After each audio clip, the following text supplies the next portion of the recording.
In Bangladesh, the death toll from the government's crackdown on massive student protest has risen to at least 174, with more than 2,500 people arrested. Internet access across most of Bangladesh remained dark for a fifth day. Police and soldiers have been granted shoot-on-sight orders amidst a nationwide curfew. Protesters are seeking job security and higher pay and want an end to civil service job quotas they call discriminatory. The quota system was designed to set aside a portion of government positions for the relatives of soldiers who fought in Bangladesh's independence war against Pakistan in 1971. Joining us here in New York is Salil Tripathi. He is the author of The Colonel Who Would Not Repent, The Bangladesh War and Its Unquiet Legacy. He's on the board of PEN International, a contributing editor to The Caravan. Welcome to Democracy Now! It's great to have you with us, Salil. If you can start off by explaining what's happening in Bangladesh for a global audience who may not have been paying attention. Right. So we do have to go back to the 1971 war, in which hundreds of thousands of people died and a lot of Bangladeshi freedom fighters fought for freedom.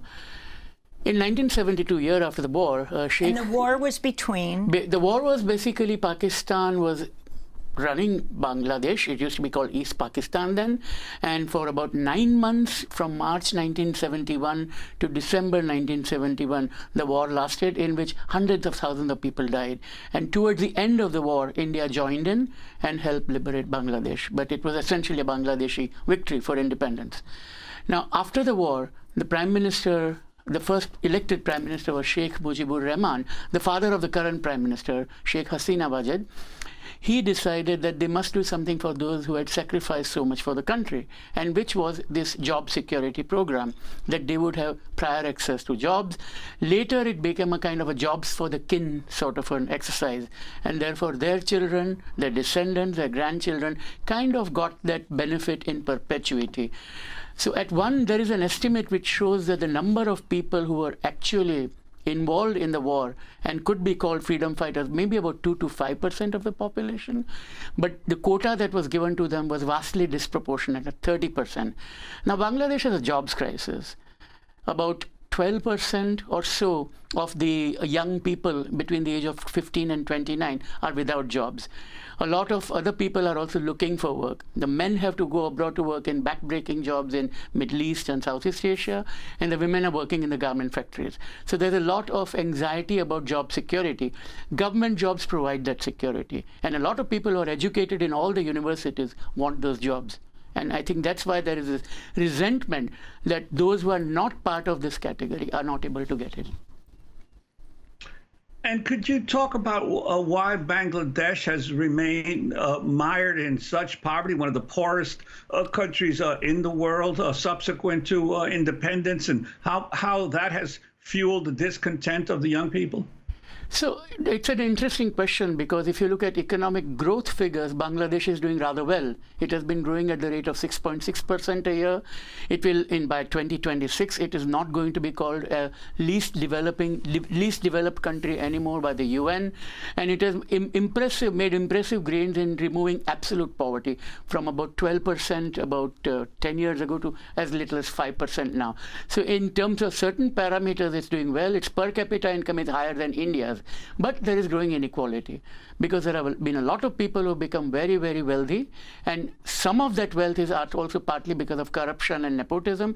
So the collective anger that you are seeing is over that inequality, lack of opportunities, and a perception that those who are close to the ruling class and ruling elite are getting all the benefits.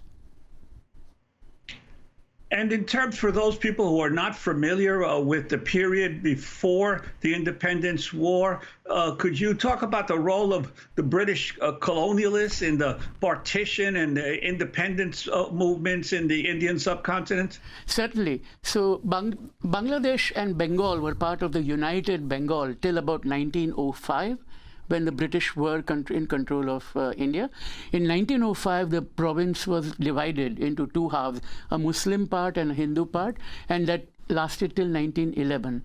But between 1911 and 1947, which is when the partition occurred, a lot of religious divide continued to exist and prevail and became more significant. And in that process, you found a communalization of the politics there, and the British had the policy of divide and rule, and they were succeeding. One of the pivotal elements that happened was during the Second World War, when Winston Churchill was the Prime Minister in England. He decided to divert crops that would have come and stayed in and come to India to other parts to feed the troops who were in Southeast Asia. And that created an artificial famine. Amartya Sen has written extensively about it. Madhushri Mukherjee has written extensively about it. Her book is actually called Churchill's Secret War. And close to 2 or 3 million people died. It's an extremely dire situation. Satyajit Ray has made an amazing film about it called Ashani Shankit. So it has been very well documented by artists, by filmmakers, by novelists, and that led to the impoverishment of the province. And then, of course, the partition takes place.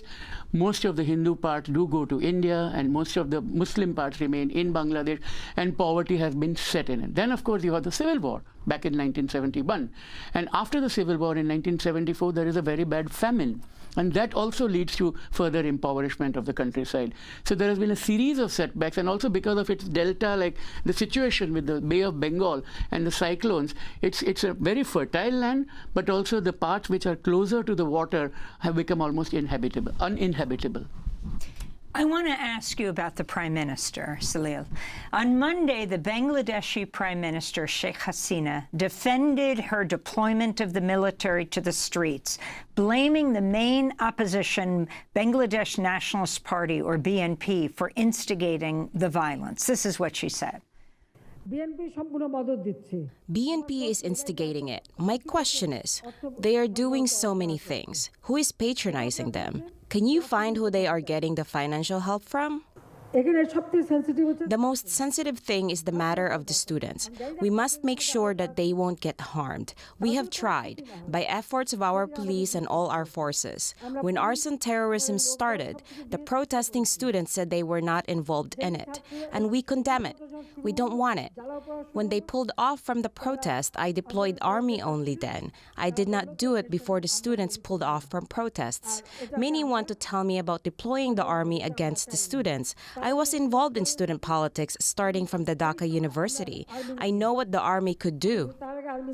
So that's the Bangladeshi Prime Minister, Sheikh Hasina, her 4th time as Prime Minister in this more than, 50-year history of an independent Bangladesh. Can you explain who she is and also what's happening today? What has the number of people who have been killed, the thousands who have been arrested, the number escalating every hour?